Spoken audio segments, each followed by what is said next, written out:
Hat trick সাফ championship জয়ের স্বপ্ন দেখছে বাংলাদেশ। এই টুর্নামেন্টের প্রস্তুতি নিতে থাইল্যান্ডে 2 সপ্তাহের অনুশীলন এবং সে দেশের 2টি ক্লাবের সঙ্গে প্রস্তুতির আয়োজন করেছে বাফুফে। 6 দলের সাফে বাংলাদেশ পড়েছে বি গ্রুপে। স্বাগতিক ভারত এবং মালদ্বীপের সঙ্গে বিপক্ষে খেলবে বর্তমান চ্যাম্পিয়নরা। বাংলাদেশের প্রথম ম্যাচ 28 মে মালদ্বীপের বিপক্ষে, 31 মে গ্রুপ পর্বের শেষ ম্যাচে বাংলাদেশের প্রতিপক্ষ ভারত। 2 গ্রুপের শীর্ষ 2 দল খেলবে সেমিফাইনালে। ফাইনাল করাবে আগামী 6 জুন।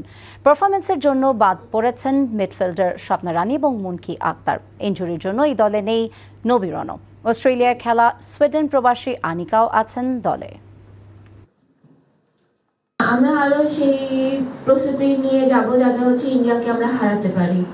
আর আমরা নেপালের মাটিতেও খেলেছি, ফাইনাল খেলেছি নেপালের সাথে ওদের মাটিতে, তো 2বারই জিততে পেরেছি আমরা। তো ইনশাল্লাহ এবারও ইন্ডিয়ার মাটিতে হোক বা যে কোনো মাটিতেই হোক, যে দেশেরই, আমরা অবশ্যই আমাদের সেরা খেলাটা দিয়ে ইনশাল্লাহ জিততে পারবো।